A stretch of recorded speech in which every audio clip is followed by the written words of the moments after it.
વડોદરા મહાનગરપાલિકાની વડી કચેરી ખાતે મળેલી સામાન્ય સભામાં પૂર્વ મેયર અને વિસ્તારના કાઉન્સિલરે ડોક્ટર દેવેશ પટેલ સામે આક્રોશ વ્યક્ત કર્યો હતો. વંદે માતરમ સાથે સભાની શરૂઆત થઈ હતી. સભા શરૂ થતાં જ ચૂંટાયેલા પ્રતિનિધિઓ દ્વારા પોતાના વિસ્તારમાં થતી કામગીરી લઈને સવાલોની છડી બોલાવી હતી, જેમાં વોર્ડ નંબર 18ના મ્યુનિસિપલ કાઉન્સિલર અને પૂર્વ મેયર નિલેશ રાઠોડ અને મ્યુનિસિપલ કાઉન્સિલર ઘનશ્યામ પટેલે પોતાના વોર્ડમાં આવેલ તરસાલી સ્મશાન મુદ્દે રજૂઆત કરી હતી. બંને ચૂંટેલા પ્રતિનિધિઓએ આરોગ્ય અમલદાર ડોક્ટર દેવેશ પટેલ યોગ્ય જવાબ નથી આપતા તેમ જણાવ્યું હતું. તેમજ ડોક્ટર દેવેશ પટેલની ગાડીઓ અને એસી ઓફિસથી બહાર કાઢો, તમને ખબર પડે. ડોક્ટર દેવેશ પટેલ પર આક્રોશ એટલી હદે વટાવી ગયો હતો કે ચાલુ સભામાં રજૂઆત કરતા પૂર્વ મેયર નિલેશ રાઠોડે કહ્યું કે ન કરે નારાયણ, પણ કોઈ અધિકારી પર હાથ ઉઠી જાય, બધાની લાગણી હું વ્યક્ત કરું છું. બધાની લિમિટ પૂરી થઈ ગઈ છે.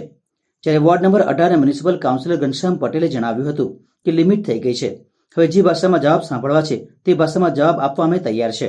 અમે લોકોએ તો અમારા જે લાગતા વળગતા અધિકારીઓને તો કીધું જ છે, હવે કામગીરી નહીં થાય ને કોઈ અધિકારી અમારી જોડે આ રીતનું વર્તન કરશે તો પછી અમને આવડે જ છે, કારણ કે બધા લોકો જાણે જ છે વડોદરા આખું શહેર કે ઘનશ્યામ પટેલ પાસે બીજું કયું હથિયાર છે. હું તો બધું જ કરી શકું એમ છું અને હું એ જઈશ જ એ જગ્યા પર, કારણ કે જો મને કોઈ અધિકારી એવો કોઈ જવાબ આપશે ફરીવાર તો એ પછી અધિકારીને માર બી પડશે.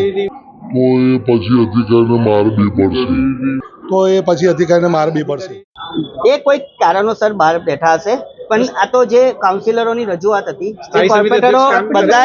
બધા જ કોર્પોરેટરોની રજૂઆત હતી, એને ધ્યાનમાં લઈને પછી મારે કમિશનરશ્રીને રજૂઆત કરવી પડી કે ભાઈ આ લોકો જ્યારે આટલી બધી રજૂઆત કરે છે તો તમે હવે જે અધિકારીઓ વર્ક નથી કરતા એને ફિલ્ડમાં લાવો.